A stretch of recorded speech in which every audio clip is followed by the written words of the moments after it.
Darkness cannot drive out darkness, only light can do that. Hate cannot drive out hate, only love can do that. I have decided to stick to love. Hate is too great a burden to bear. Our lives begin to end the day we become silent about things that matter. In the end, we will remember not the words of our enemies, but the silence of our friends. Faith is taking the first step even when you can't see the whole staircase. If you can't fly, then run. If you can't run, then walk. If you can't walk, then crawl. But whatever you do, you have to keep moving forward. But I know, somehow, that only when it is dark enough can you see the stars. Let no man pull you so low as to hate him. There comes a time when one must take a position that is neither safe, nor politic, nor popular, but he must take it because conscience tells him it is right. Nothing in the world is more dangerous than sincere ignorance and conscientious stupidity. The ultimate measure of a man is not where he stands in moments of comfort and convenience, but where he stands at times of challenge and controversy. Intelligence plus character, that is the goal of true education. Everybody can be great, because anybody can serve. You don't have to have a college degree to serve.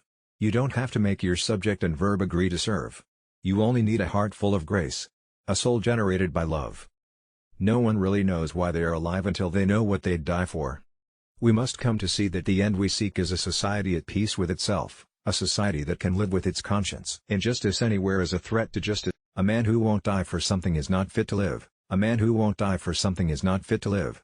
If a man is called to be a street sweeper, he should sweep streets even as a Michelangelo painted, or Beethoven composed music, or Shakespeare wrote poetry. He should sweep streets so well that all the hosts of heaven and earth will pause to say, "Here lived a great street sweeper who did his job." We must accept finite disappointment, but never lose infinite hope. Those who are not looking for happiness are the most likely to find it, because those who are searching forget that the surest way to be happy is to seek happiness for others. Now there is a final reason I think that Jesus says, "Love your enemies." It is this, that love has within it a redemptive power. And there is a power there that eventually transforms individuals. Just keep being friendly to that person. Just keep loving them, and they can't stand it too long. Oh, they react in many ways in the beginning. They react with guilt feelings, and sometimes they'll hate you a little more at that transition period, but just keep loving them. And by the power of your love they will break down under the load. That's love, you see. It is redemptive, and this is why Jesus says love. There's something about love that builds up and is creative. There is something about hate that tears down and is destructive. So love your enemies.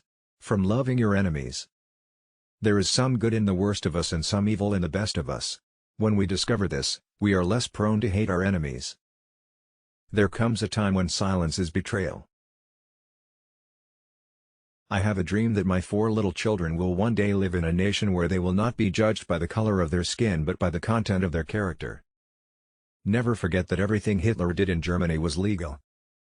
I have a dream that one day little black boys and girls will be holding hands with little white boys and girls. As my sufferings mounted, I soon realized that there were 2 ways in which I could respond to my situation, either to react with bitterness or seek to transform the suffering into a creative force. I decided to follow the latter course. We must live together as brothers or perish together as fools. Science investigates, religion interprets. Science gives man knowledge, which is power, religion gives man wisdom, which is control.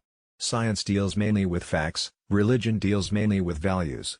The two are not rivals.